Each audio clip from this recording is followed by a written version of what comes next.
ایک تاجر سمندر کے اندر بحری جہاز میں سفر کر رہا تھا۔ وہاں پر کچھ لوگ اور موجود تھے۔ اچانک سے سمندر میں طوفان آیا اور طوفان کی وجہ سے ان کا جہاز ڈس بیلنس ہونے لگا۔ تو لوگوں نے کہا کہ بھائی ایک کام کرتے ہیں کہ جس کا سب سے زیادہ سامان اس جہاز میں موجود ہے اس کے سامان کو یہاں سے پھینکنا ہوگا، جبھی ہماری یہاں پر جان بچے گی۔ اس تاجر نے جب سنا تو اس نے کہا کہ ایک ہی کا سامان کیوں، سبھی کا سامان ہونا چاہیے کچھ نہ کچھ۔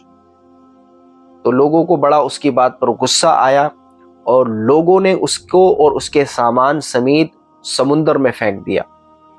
جب اس کو سمندر میں پھینک دیا گیا تو سمندر کے اندر لہر آئی، اس لہر نے اس تاجر کو ایک ساحل کے کنارے پر لے جا کر چھوڑ دیا جہاں پر کوئی آباد نہیں تھا۔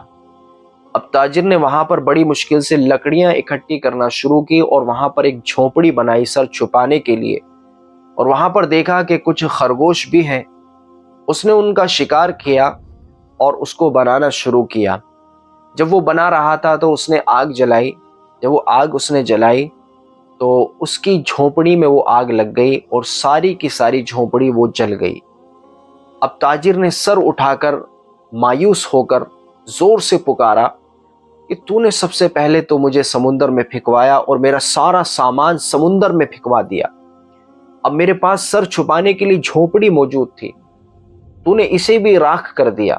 تو اسی مایوسی کی حالت میں وہ بھوکا ہی سو گیا۔ جب صبح اٹھا تو اس نے دیکھا کہ ساحل کے کنارے پر ایک کشتی لگی ہے، اس میں چند لوگ موجود ہیں۔ جب تاجر نے ان سے پوچھا کہ بھئی تم کون ہو، کہاں سے آئے ہو اور تمہیں میرے بارے میں یہاں کیسے پتا ہوا، تو ان لوگوں نے کہا کہ ہمیں پتا تھا کہ یہاں پر کوئی آباد نہیں ہے، کوئی رہتا نہیں ہے، لیکن رات میں ہم نے یہاں سے دھواں اٹھتا ہوا دیکھا، ہمیں لگا کہ ضرور وہاں پہ کسی کو مدد کی ضرورت ہوگی، تو آج صبح پھر ہم یہاں پر مدد کرنے کے لیے پہنچے۔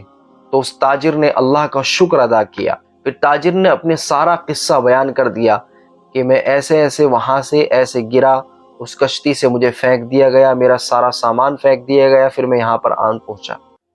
تو ان لوگوں نے کہا کہ آپ جس کشتی کے بارے میں بتا رہے ہو وہ کچھ دوری طے کرنے کے بعد وہ بھی اس سمندر کے اندر غرق ہو گئی۔